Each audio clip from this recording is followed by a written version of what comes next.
Tapos dalawa ulit. Ayun po. Try nyo. Iba kasing feeling na pag nandun ka na. Sino po mo pwede mag-try, sir? Sobrang ganda po niyan kasi pag ano, pag alam aware kayo pag alam niyo. Kasi pwede nyo gamitin yan sa bahay in case lang na stroke.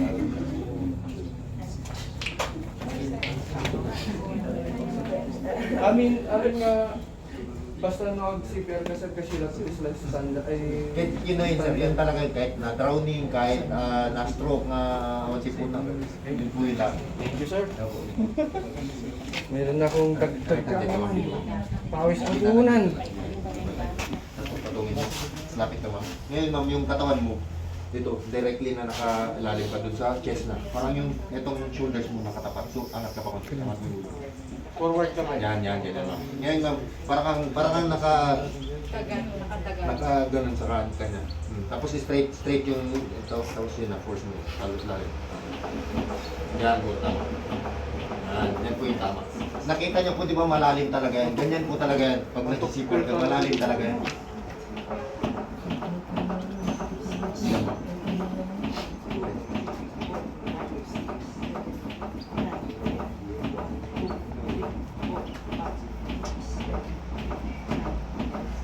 Sige po ba? Tapos 1,001, 1,200, 1,300, 1,400, 1,500. Okay lang bang ipatandegyente ako na sir? Ay. Diyan na. Ipatamong sir nga talaga no ko, no. Nanibugan, okay, sir. nated mo. Pag naibigay mo na yung hangin, bibitawan mo na yan. Mantok hindi 1,000. Tapos, 1,000. Kasi nga rin parang trainer ba tan?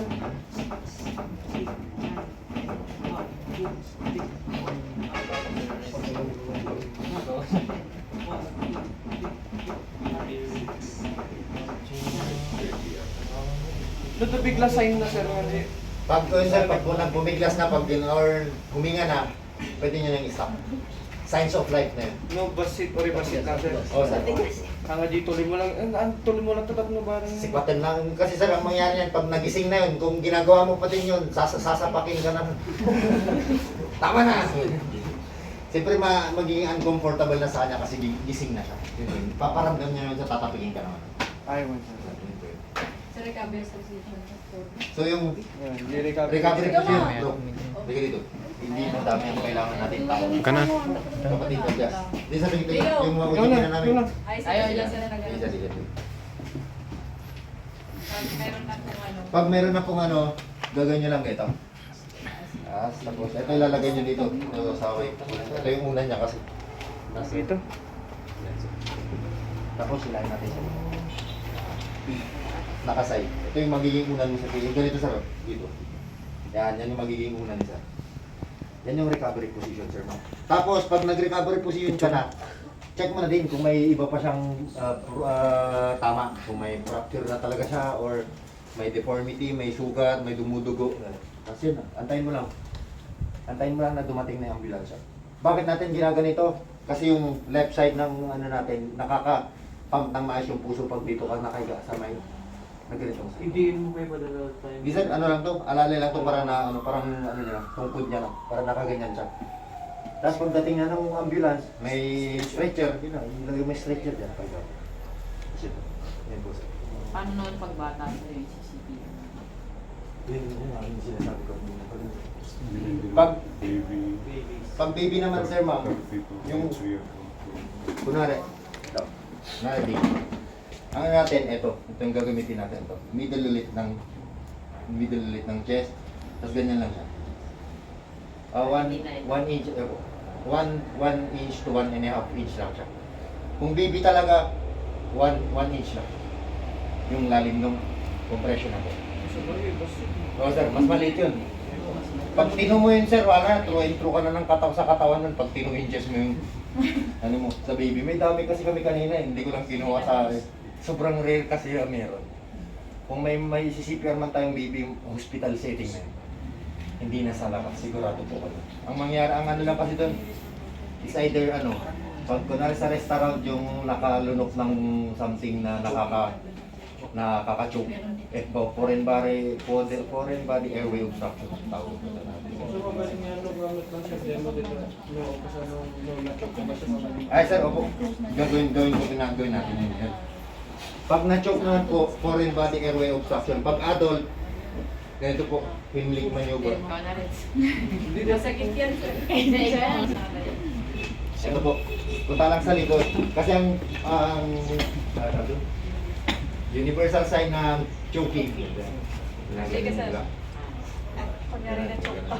Nagjo-joke yan. Kumaya sir, dito lang. Dito sa may xiphoid process banda. Dito. Sino mo rin nagsan sila?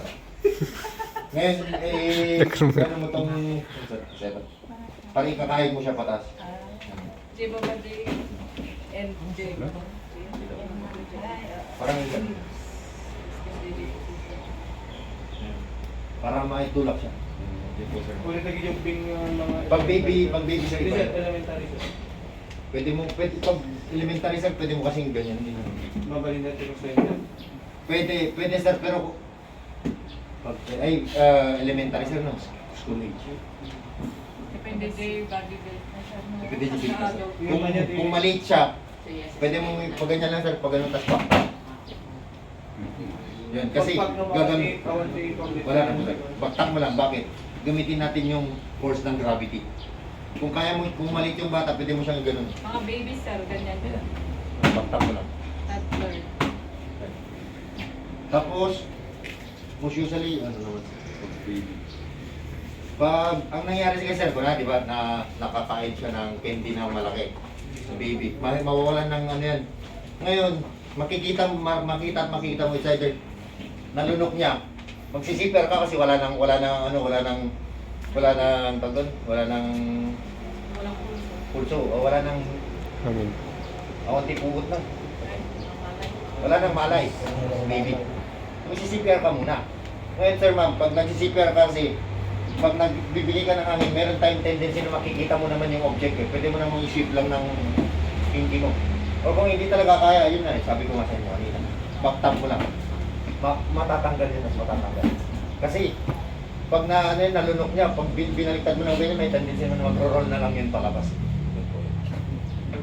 Pero yung sinasabi sir, sa adult kasi yun. Nagamit di ko sir. Did you miss ang mga kabagis ko, hindi na tayo tanal mas. Nakita ko isip CPR ka, siyempre one time mo ko di sir. Yes sir. Nung nga makanan ka nga, di ako malagi ko sir. Di may kadwa, nga diyading ko tata, nakalunok ti Kansan, ayaw mo na sa. Nagbara dito sir, nakita, tamok matay manan. Ngayon, di mamang, medyo kinawal-kawal na mabuting na bagdara. Napansin tila kay DJ sila lulong ni sir. Talagang napunta awanin eh, matay-mat lang nun, tinamayan na. Kano, kasi nakita mo lang yung bigla na lang yung ito. Yung sabi ko kanina sir. Ma'am. Hindi, hanggang mahalati PCR eh, sir. Lukit talaga nga, ay PCR, PCR. CPR. CPR talaga kailangan nga bukwali. Oo sir, yun kasi yun sir. Pag foreign airway obstruction kasi yan, pag natanggal mo yung bara, okay, magiging okay na yung kasi yun yung nagkokos. Ngayon sir, kung nakikita mo yung nagkokos ng obstruction, pwede mo kunin ito. Pwede ito, sabi ko nga, ito pinky, bakit? Ito yung pinakamaliit na pwede natin pang scoop dun sa loob eh. Pang alloy wheel, sir. Yun po yun. Yung CCPR natin, sir, bakit natin i-CCPR gaya ng sabi ko kanina? Pag nawalan na siya ng malay. Kasi ang goal na natin doon, hindi mag-proceed na mawalan na talaga siya ng, wala na mag-stop na yung circulation niya, yung paghinga niya dahil dun sa bumara. So mag-CCPR na tayo kasi nga hindi na kaya ng katawan niya na pati yung pagpintig ng puso niya nawala na. So yun. Ano pa po sir? First aid, yung first aid ko kasi sir mga ano eh, hapyaw lang yun, pang ginawa ko nga, sinamarize ko nga ito, pang bahay lang. Nire-lecture ko kasi ito sa mga community areas. So kung gusto niyo ito idagdag ko din, o gusto niyo pang mag-CPR sir? Sino gusto niyo?